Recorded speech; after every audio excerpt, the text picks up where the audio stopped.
Hi folks, I'm Spencer, and on today's episode of Cult Mania, we're, after a year-long extra wait, I don't know how long it's been, we're finally going back to Cabrini Green with Nia Da Costa's Candyman. I've just realised I'm definitely going to end up saying Candyman 5 times by the end of this. I think it's worth saying right up front, this Candyman is not a remake, it is a sequel to the original film, and I really think it's better to go in having seen the Bernard Rose original. You don't need to have seen the other two, they're completely ignored, but it ties in so much stuff with the first one. I mean, it does explain the events that happen there, but I don't think you'd really get the full picture without having seen that original one.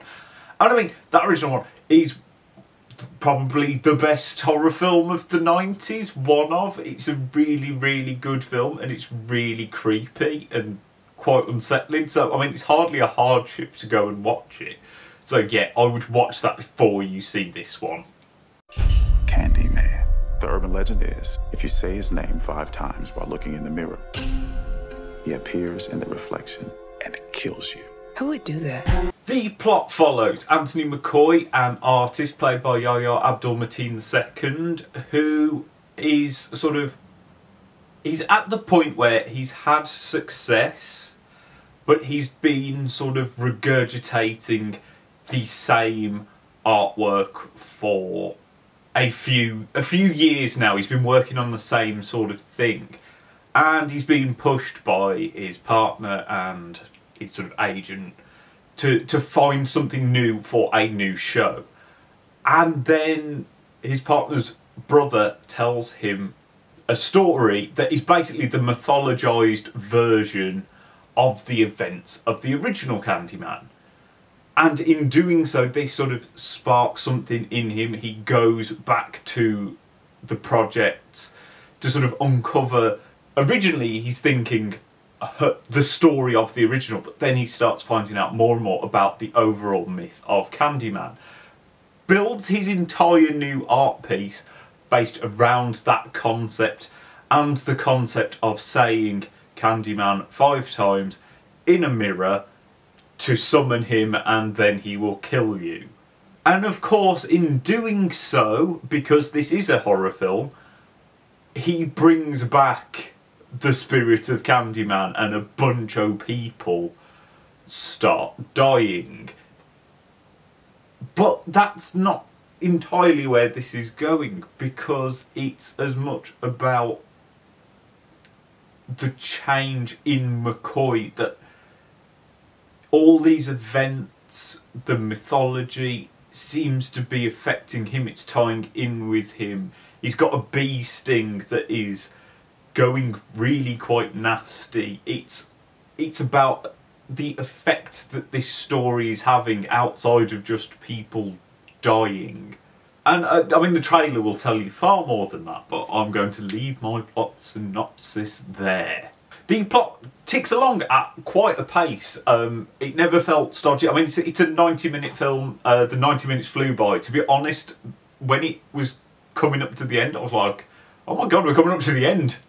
It's really gone by really nice and quick. I think the original has that. This is like the shortest Candyman, which again is quite nice, because it feels like they could easily have stretched this film out, but it feels like you've just got what you need. It doesn't ever feel stodgy or bogged down. It goes into some interesting areas the further on it goes. I quite liked the end. I have seen some people who've been less happy with its trajectory, but I mean, at the end of the day, it's a horror film. It's going to go big and scary type stuff at the end. There is a ton of political stuff in here that probably other people are far more qualified to talk about. I mean, you know, gentrification, the sort of building of the projects, then tearing them down to move people just to the equivalent same thing. Discussions about black art. There is a lot going on, and it's a very rich film. It would be very interesting to read a script for it, see whether anything was cut out. I think it's one of those films that there are going to be essays and lots written about, and I think it would benefit from multiple viewings in that regard, because I think the first time you're watching it, you're trying to keep up with the plot and watch it as a spooky horror film, but I think there is a lot to unpack deep in there. I really like that about it. It manages to be a great horror film that's enjoyable and got a really good story, but does feel like it's got something to say that, I mean, I've already seen people arguing about, and I think that's really interesting. It doesn't feel like it's just a political message or just a spooky film. It's both, and it works as both. I feel really connected to this neighborhood. Cabrini Green. It was the projects. The performances in the film are, as you would probably expect from how I've been chatting so far, they are very good. Abdul Mateen II is really, really good as McCoy, because instantly I liked him. I mean, the fact, you know, he's an artist who lives in this very nice looking house, and you could very easily, he could be snobby and annoying, but there are points where he's a very human character. You get a lot of little jokes, like he's not like laugh out loud funny in every scene, but I found him very relatable, very likeable, and he balances all that stuff with, by the time things start going wrong and you start going, this is kind of all your fault, mate,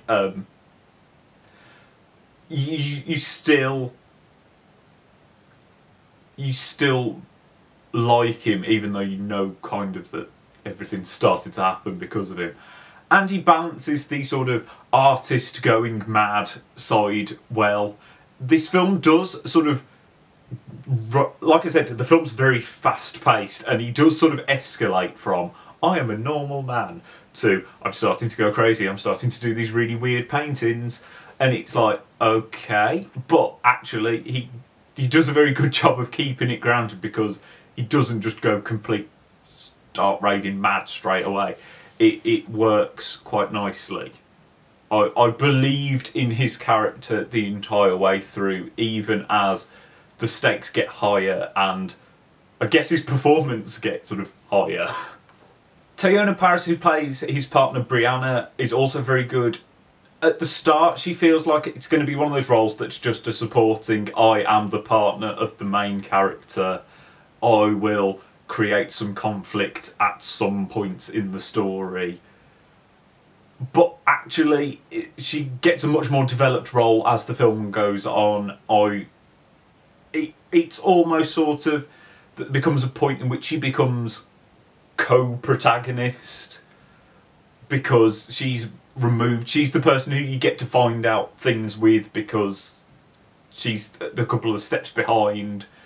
And I guess, like, once you start going, okay, well, you sort of brought Candyman back, you kind of caused, you have her as a role to sort of put yourself onto and go, okay, well, you're the person who's probably a bit more likely to actually get something sorted.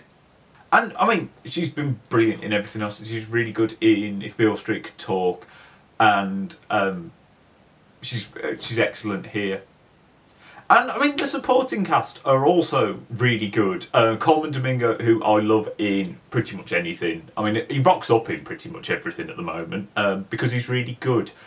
He gets a role that is actually, if this wasn't a Candyman film, it's almost the role that you would imagine Tony Todd would have, because he's the person who turns up, who was here when the thing happened before, who tells you the story, and is quite extra about it. But I mean, he does a very, very good job of it, because he can be very extra, and he's just incredibly magnetic. And you go, oh, you're going to tell me a story? Fine, I'll sit here for ages if you want. I'll sit here for an hour. You can tell me a story, mate. And I also liked Nathan Stewart Jarrett, who's in Utopia, which was weird to see him pop up in this. He is Brianna's gay brother, Troy, who is probably the film's sort of comic relief. He gets, you know, some quips and stuff like that. But he also, you know, he does, like I said, that he tells the story of the original film, and he does that very well. I think he's really good in it, and I think the character is really well written, because it's got depth. He's not just fabulous and gay. But that's how the audience that I watched it with seemed to very much take it. It was a bit annoying, really, because every time he opened his mouth and said something in a slightly gay voice, everyone just laughed, and it was really just irritating. But I think it's just... I think that is a problem with how an audience see a gay black man, rather than a problem with how the film is written or his performance. I obviously just saw it with an audience that don't see gay black people very often. Why are you drawn to this? I'm hoping to spread the story all about Candyman. The mirror invites you to summon him. The film looks very, very nice. I mean, it's a very clean film. Generally, the presentation is very sort of smooth, effortless. There's a lot of sort of gliding around. It's very wide angle. Visually, the film is it can be very clean, very sparse. There's a lot of white. There is a lot of yellow, which I think ties in nicely with the Candyman, the sort of honey, bees, all that sort of stuff. But you know, there's a lot of white rooms. There's a lot of galleries. These sort of apartment blocks in which they're very sterile. They don't look inhabited, despite the fact they are. And I think that works very nicely because it plays up that sort of gentrification concept. And then it's contrasted nicely with the more sort of, there are some like grotty abandoned places, or as McCoy starts painting, the paintings get messier. And you notice that more because it's up against, you know, 5 scenes earlier, some just stark white walls. With all that wide angle photography as well, it works very nicely with the scares of the film, because obviously Candyman mirrors. You need to stick mirrors in a bunch of scenes so that things can be happening in the back of shots. And it does that a lot. There are lots of points where there is the tiniest bit of a mirror in the back of the shot, but you might see something in it. You might not. And the film's very good because it trusts its audience to be looking. It's not one of those films in which every single time they show you something spooky in a mirror, that the soundtrack has to go boom to sort of go, look, there's a thing in the mirror. It just trusts you to go, I'm looking, I'm like, oh shit, like that. Which is great, because that's the sort of thing that really like puts a smile on my face. I know it's stupid, but I like when there's a little subtle scare, and especially seeing it with an audience. I mean, I was with the shittest audience last night. They talked and ate, and it was so annoying. But anyway, but having those little moments where someone, a couple of rows in front, spotted something that their friend next to them hadn't gone, and you just heard this one little oh noise. Just, that is just great. I enjoy that because I'm sadistic like that.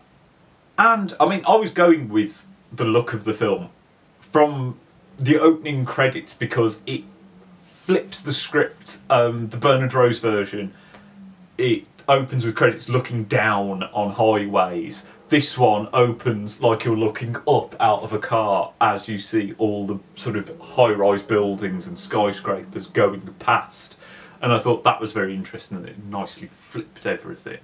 Also, visually, you get, if you've seen the trailer with the like puppet shows, those have made it into the film, and they're fantastic. They look so good, they're so creepy, and it's just a really, really neat way of doing, here's a bunch of exposition, but it looks really good.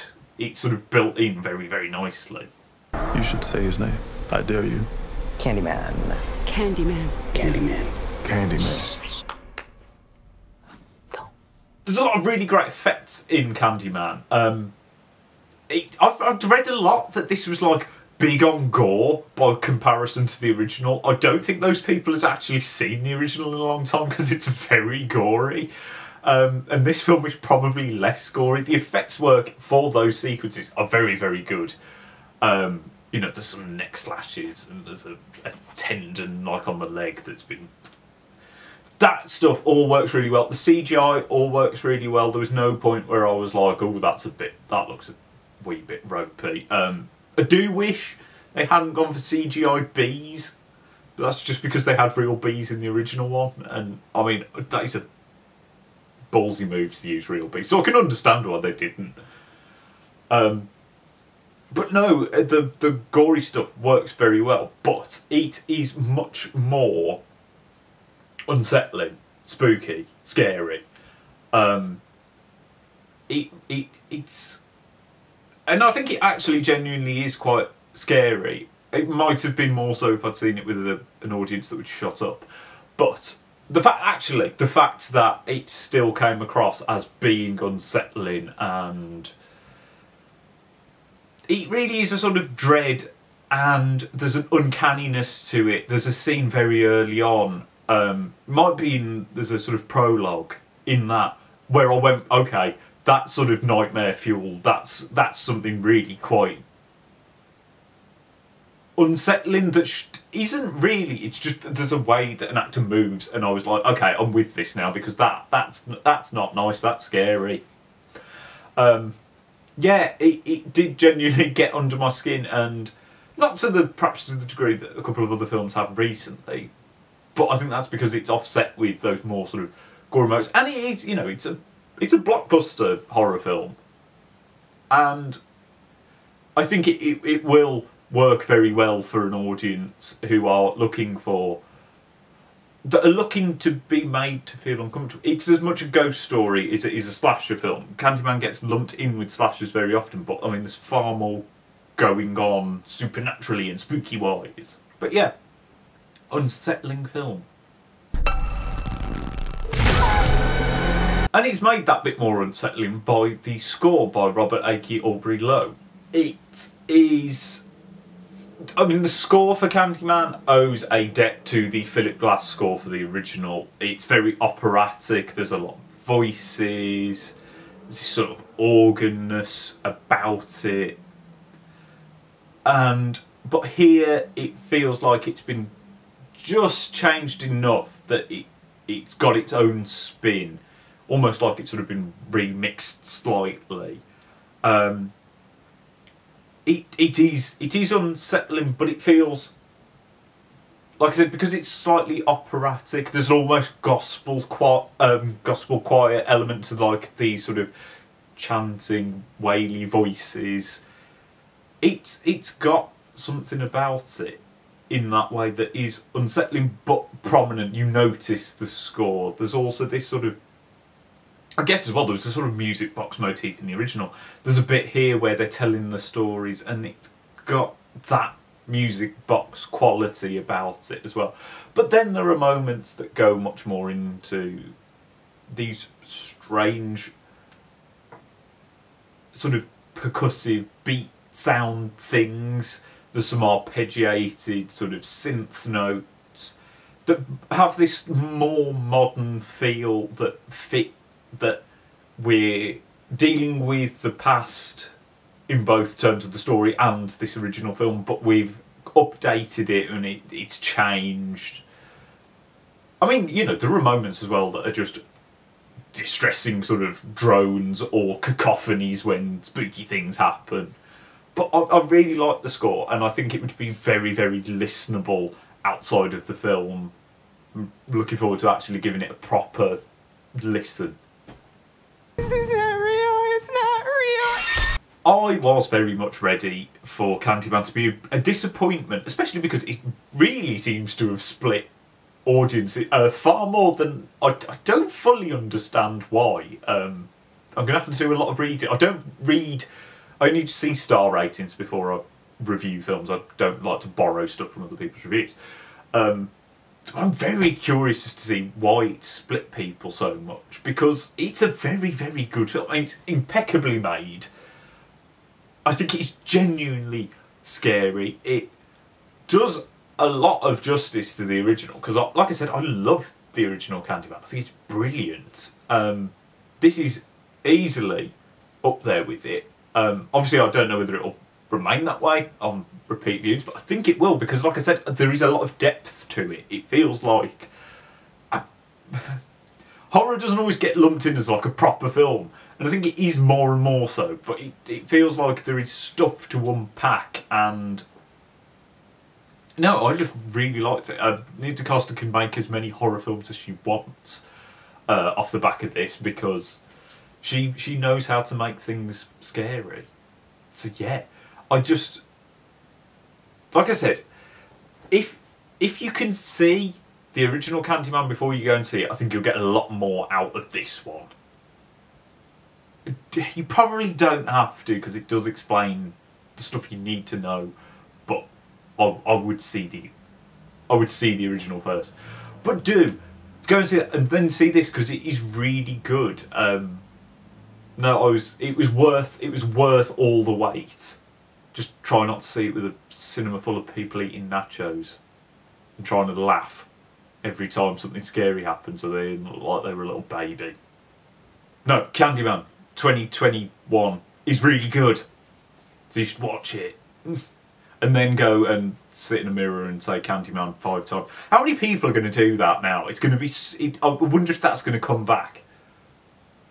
Just go, Candyman, Candyman, Candyman, Candyman, Candyman. But that's just my opinion. What did you think of the new Candyman? Is it something you want to go and see? Have you seen it? In which case, what did you think? Let me know down in the comments. Like and subscribe so you don't miss any more videos, and I shall see you next time.